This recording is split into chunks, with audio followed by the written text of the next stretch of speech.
Hi there. We are now going to review lesson 56, which is our review for today covers the following lessons. So lesson 26 being reviewed, my attack thoughts are attacking my invulnerability. How can I know who I am when I see myself as under constant attack? Pain, illness, loss, age, and death seem to threaten me all the time, right? All my hopes and wishes and plans appear to be at the mercy of a world I cannot control. Yet perfect security and complete fulfillment are my inheritance. I have tried to give my inheritance away in exchange for the world I see, but God has kept my inheritance safe for me. My own real thoughts will teach me what it is. So, we give up our peace to take on a stressful job because we think the stressful job is going to give us the inheritance that we're looking for, which is safety and financial security. We give up our peace and our love and stay in a relationship that is not ideal for us, but we think it provides us security. God knows I did that with Ken. Stayed there longer than I should have, thinking, oh, he'll come around, but this is the lifestyle I like. This is the lifestyle I want. He was well off and provided us some wonderful things. Heck yeah, I love that. But here's the thing. It was not my inheritance, because my inheritance said that my safety, my abundance, my joy, my ability to have what I desire comes from God in me, through me, not from something external to me. So let's review lesson number 27. Above all else, I want to see. Recognizing that what I see reflects what I think I am, I realize that vision is my greatest need. I used to tell my kids, and they used to repeat this ad nauseum, I am what I think I am, before I ever read A Course in Miracles. And here it is, right here. Recognizing that what I see reflects what I think I am, I realize vision is my greatest need. I need to see clearly. I need to have the vision to see who I really am, because what I think I am is a job. I think I am my money. I think I am my status. I think I am what my parents thought of me. I think I am what the government has said about me. I think I am what my neighbors or my friends think about me. I think I am the headline on the newspaper about me, which is not so. Sentence number 3, the world I see attests to the fearful nature of the self-image I have made. I have made a self-image. And I was trying so hard when I was younger and married and had 3 little kids around the house. You know, I became a PTA mom. I was overcommitted in my neighborhood association. I wanted to be so involved. I wanted everybody to see that my kids came from a good family, that I was a good mom, that I was an overachieving person because I worked a full-time job and did financially extremely well. And then on top of that, I volunteered for 15 different things that exhausted me. I was really an exhausted mom, but I wouldn't admit that because I was trying to prove to the world what a good mom I was. And instead, I was too exhausted to feel the goodness of just being a mom, just to sit with my kids and just do nothing and enjoy being a mom. I couldn't do that because I was busy proving I was a good mom. So I had to do all kinds of good deeds. Sentence number 4, if I would remember who I am, it is essential that I let this image of myself go. For me to remember the goodness in me, I had to let go of trying to create a good image. Do you see how crazy this is? Oh, the ego is so backwards. Sentence number 5, as it is replaced by truth, vision will surely be given me. As I replace how I see the world with truth, I will gain vision. It has to be. And with this vision, I will look upon the world and on myself with charity and love. I needed to learn how to love myself and offer myself some charity, some compassion, some kindness, and let myself do what I really wanted to do, which was be a mom. Not be somebody who was known as a good mom, but just be a mom. That should have been good enough. But it wasn't, because my ego had me convinced otherwise. So now we're going to do a review of lesson 28. Above all else, I want to see differently. The world I see holds my fearful self-image in place and guarantees its continuance. While I see the world as I see it now, truth cannot enter my awareness. I would let the door behind this world be opened for me, and that I may look past it to the world that reflects the love of God. I would let the door behind this world be opened for me. Do any of you remember watching the movie The Truman Show?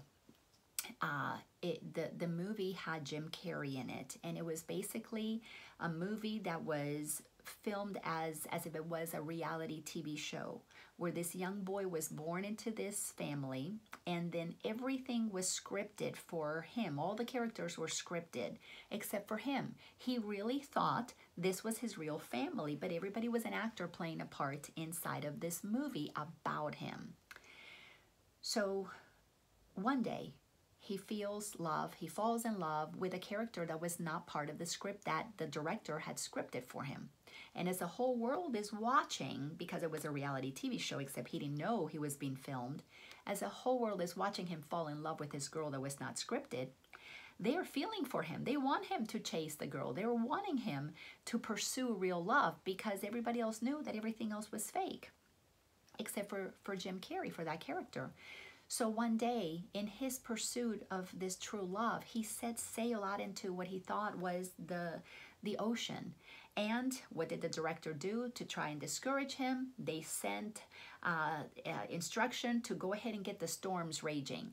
So they activated the pool, they activated the movement of the ocean, they created the storm, thinking it was going to scare him into coming back to play his safe role, so that the rest of the world could watch it. Why? Because the world was paying money to watch the life of this guy that was so perfect. I guess everybody else wanted to live vicariously through him. So he set sail. And yes, he's going through what appears to be a storm, and they've got the lights flashing. There's the lightning, there's the thunder. It really looked like a real storm, but it was all staged inside of a stage. I forget what you call that, but anyways, a movie stage. And then all of a sudden, his boat hits the edge of the wall, the edge of the set. It pierces through the wall. And it shocked him, because that wasn't part of what he knew. The ocean went until you found land on the other side. And there was no land on the other side. There was the sky, and boom, he ran into the sky. So startled, he gets out. And he climbs up and discovers that there's stairs. And he climbs up the stairs. And when he gets to the top of the stairs, he opened the door, and he realized he was in a movie set. He kind of looked in and went, oh, this is the ocean, and out here there's something else. This is the back door that we're talking about here. Let me read this again. I would let the door behind this world be open to me, that I may look past it to the world that reflects the love of God. Beyond that door was the freedom for him to move out of having his life controlled. Life controlled by the ego, which was nothing but the director that wanted his life to be a certain way. Why? Because it made them money. It made them feel like they were accomplishing something, but they were using the Son of God, tricking him into believing he's less than he is. This is what the ego has done to all of us, but we have to find this back door. We got to go inside and find the door where we can knock on it and say, God, please, let me out. And God will say, put your hand on the doorknob, turn it. There's no key to this thing. You're the one who walked through that door when you were born, and you shut the door and you forgot that the truth of who you are is on this side of the door. All you need to do, my beloved son, my beloved daughter, is just open the door and walk through it. The invitation to walk through it is the invitation to accept that we have created a thought system that does not support us. We have created a thought system that no longer works for us, and all that we need to do is trade it in for the truth. See how simple this is? All right, so let me look at, now we're going to do lesson 29. This is the review of it. God is in everything I see. So behind every image I have made, the truth remains unchanged. So behind that door, the truth remains unchanged, but in front of the door in the movie set, yeah, I've created all these images. We've got all these different sets. Some people have the set of poverty. Some people operate in the set of abundance. Some people operate in the set of horrible relationships. Some people operate in the set of lack. Some people operate in a set of control and superiorness and inferiorness and victimhood. We got all kinds of sets that we're playing, but you know, the back door, it's where the truth is. We need to open it. So behind every image I have made, the truth remains unchanged. Behind every veil I have drawn across the face of love, its light remains undimmed. So no matter what you tell yourself about the world out there, it is nothing more than a curtain that you have drawn, a veil that you have pulled in front of the truth of what God is. So our work is to figure out, what is this light? What is this truth? Be willing to open the door and discover it. So beyond all my insane wishes is my will, united with the will of my Father, because inside of us is the desire to know truth. That's why we become seekers. That's why we all, at some point in this lifetime, enter the spiritual journey of seeking the truth. Why? Because we know what feels naturally good to us. And when we realize that it's not out there, we will fall to our knees and we will say, please, there's got to be another way. When we say there's got to be another way, that's the cue for the Holy Spirit to say, aha, I've got the way. I am the way. I am the way. Follow me. Jesus is telling us this. But we have to be willing to open that door. So beyond all my insane wishes is my will, united with the will of my Father. It's already done. We just have to recognize it. God is still everywhere and in everything forever. We can't change that. And we who are part of him will yet look past all appearances and recognize the truth beyond them all. That's the place where I sit. I know everything is here as part of the illusion. I know I've got children that are really my brothers and sisters in Christ.